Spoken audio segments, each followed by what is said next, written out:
As one of the only nonpartisan, nonprofit watchdog organizations in Illinois, we believe the BGA plays an important role in holding our public officials accountable. We do 5 things. We investigate, litigate, educate, advocate, and communicate. In 1992, there were 40 people covering the Capitol in Springfield, 40 reporters under the dome. Now there are about 10. There were 20 plus bureaus, and now there are just a few. How can we go forward? And how can we cover effectively and be good watchdogs for citizens and tell them how government's affecting them, while realizing we probably, not to sound cynical, are never going to get back to the staffing levels that we had. I came away thinking that we need to cover more about government and its performance, its function or dysfunction, and less about the politics. So now we've lost all this media presence, and at a time, as Andy suggested, when we need it more than ever.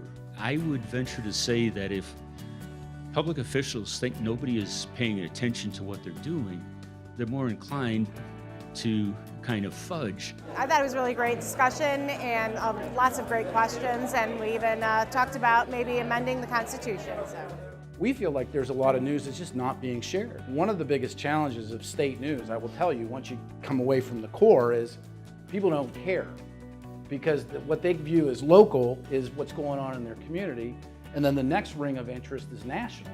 There's good people still covering news, and that people are able to take that and use that to inform themselves and go search other sources too. For us to make these stories accessible and available, I mean, we spend a fair amount of time really just trying to make these stories simple to the extent that they can be consumed.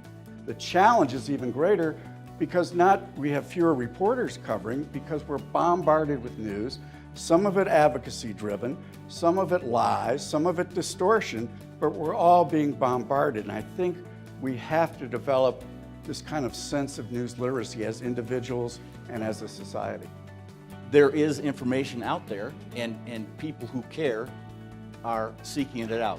Well, I think it's wonderful to have an audience here that's clearly a bunch of very engaged news consumers, people who pay attention to government. It was a chance to talk about the behind the scenes, about the challenges we have. Organizations like ours, along with the news media, are a critical way to educate and inform citizens so that hopefully they'll register and think about candidates and who's working for them and who's working for themselves and vote wisely.